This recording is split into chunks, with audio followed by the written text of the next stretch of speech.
आज मैं आपको कौवे और हंस की कहानी सुनाती हूँ। ये हंस और कौवा और कोई नहीं, हमारे ही चरित्र है। तो हमारा चरित्र कब हंस होता है, कब कौवा होता है, ये हमें जानना बहुत ज़रूरी है। चलिए सुनते हैं एक मोटिवेशनल स्टोरी। एक शहर में दो ब्राह्मण रहते थे। एक गरीब ब्राह्मण था और एक अमीर था। जो गरीब ब्राह्मण था उसकी पत्नी रोज उसे कंकास करती थी, उसे झगड़ा करती थी और उसे कुछ न कुछ ताने देती रहती थी। इससे वह तंग आकर एक दिन एकादशी के दिन वह ब्राह्मण जंगल की ओर चला गया। उसने सोचा कि जंगल में किसी शेर के सामने या किसी मांसाहारी जीव के सामने चला जाता हूँ और अपने प्राण वो मेरे ले लेगा तो उसका पेट तो कम से कम भर जाएगा और मेरी ये जो रोज रोज की झिकझिक है उससे छुटकारा मिल जाएगा। ऐसा सोचकर वो जंगल में एक गुफा की ओर जाता है। जब गुफा का पहरेदार होता है हंस, क्योंकि वहां पर शेर सोया हुआ रहता है, तो हंस उसकी पहरेदारी कर रहा होता है। हंस को ऐसा लगता है कि यदि ये विप्रदेव अंदर चले गए तो शेर उन्हें खा जाएगा। तो वो सोचता है कि अब मैं एकादशी के दिन यदि ऐसा हुआ तो मुझे पाप पड़ेगा, इसलिए मैं इसे कैसे बचाऊं। हंस को एक युक्ति सूझती है। वह तुरंत ही जंगल के राजा को कहता है, अरे उठो वन के राजा, उठो, आज आपका भाग्य बदल गया है। आपकी भाग्य की तारीफ क्या करूं, आज विप्रदेव सामने से आपके पास आए हैं एकादशी के दिन, उन्हें कुछ दान दक्षिणा दीजिए और विदा कीजिए। शेर जागा। उसे भी हंस की बात समझ में आई कि हाँ, बात तो सही है। तो उसने क्या किया, पूर्व जो शिकार किए हुए थे उन मनुष्यों के जो सारे गहने थे, वह गहने उठाकर उसने विप्रदेव के चरणों में डाल दिए और जीभ से उसके पैर भी चाटने लगा और इस तरह उसने विप्रदेव को विदा किया। हंस ने तुरंत ही कहा, विप्रदेव को इशारा करते हुए समझाया कि फटाफट भाग जाओ यहाँ से ये सब सामान लेके, क्योंकि यदि ये तो शेर है, इसका यदि मन बदल गया तो तुम्हारी खैर नहीं। विप्रदेव यह बात समझ गए और तुरंत ही वहां से अपने नगर की ओर, शहर की ओर चले गए।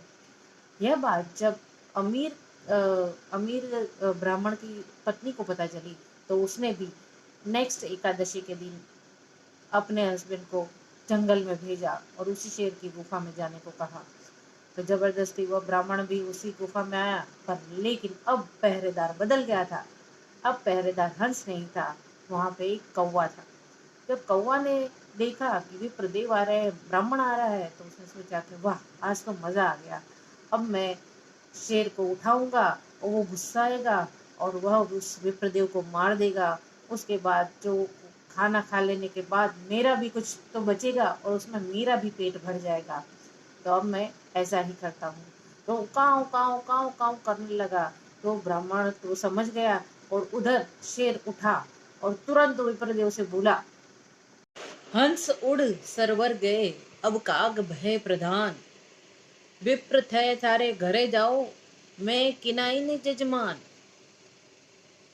शेर कहता है कि हे विप्रदेव, आप अपने घर पे जाओ, क्योंकि अब जो हंस थे, जो अच्छी सोच वाले, प्रवृत्ति वाले थे हंस, वो तो सरोवर में चले गए हैं। अब कौवे यहाँ के पहरेदार हैं, जो मुझे आपको मारने के लिए उकसा रहे हैं। इसलिए मेरी बुद्धि कहीं भ्रमित हो जाए उससे पहले आप घर चले जाइए, नहीं तो आज एकादशी के दिन कुछ भी हो सकता है और मैं अपना जो प्रवृत्ति, धर्म की प्रवृत्ति की है मैंने, वो मैं अपनी बर्बाद नहीं करना चाहता। तो आप फटाफट से यहाँ से निकल जाओ, क्योंकि मैं किसी का भी जजमान नहीं बना हूँ। ये तो हंस था कि हंस की वजह से उसने मेरे पास भी पुण्य का काम करवा लिया था लास्ट एकादशी में। तो यह ब्राह्मण देवता तुरंत ही समझ जाते हैं और वहां से तुरंत ही भाग जाते हैं और अपने घर जाते हैं। तो ये हंस और कौवा कौन है?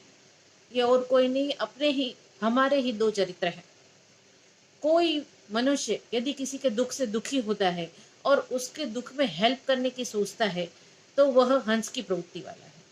यदि कोई मनुष्य किसी का सुख नहीं देख सकता, सहन नहीं कर सकता, तो कौवे की प्रवृत्ति वाला है।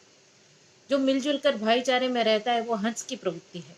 जो मार कूटने की इच्छा से रहता है वो कौवे की प्रवृत्ति है। कार्यालय में, व्यवसाय में, कंपनी में या और किसी संगठन में या समाज में यदि कोई किसी की सहयोगी की या किसी दूसरे की बुराई करता है या उसकी कमियों को बढ़ा चढ़ाकर उसको हानि पहुंचाने की प्रवृत्ति करता है, तो वह कौवे की प्रवृत्ति वाला है। और यदि कोई अपनी सहयोगी की कमियों को अनदेखा कर, विशाल हृदय रखकर उसकी अच्छाइयों को बढ़ा चढ़ाकर बताता है और उसे हेल्प करता है, तो वह हंस की प्रवृत्ति वाला है। अब दुनिया में ऐसे काफी लोग हैं जो कोई हंस की प्रवृत्ति वाले हैं या कौवे की प्रवृत्ति वाले हैं। अब हमें यह तय करना है कि हमें कौन सी प्रवृत्ति वाला बनना है और कौन सी प्रवृत्ति वाले हैं। हंस बनना है या कौवा, चयन आपका है। आपको मेरी वीडियो कैसी लगी कृपया कमेंट करके ज़रूर बताएं, ताकि मैं आगे और भी अच्छे से वीडियो बना सकूं।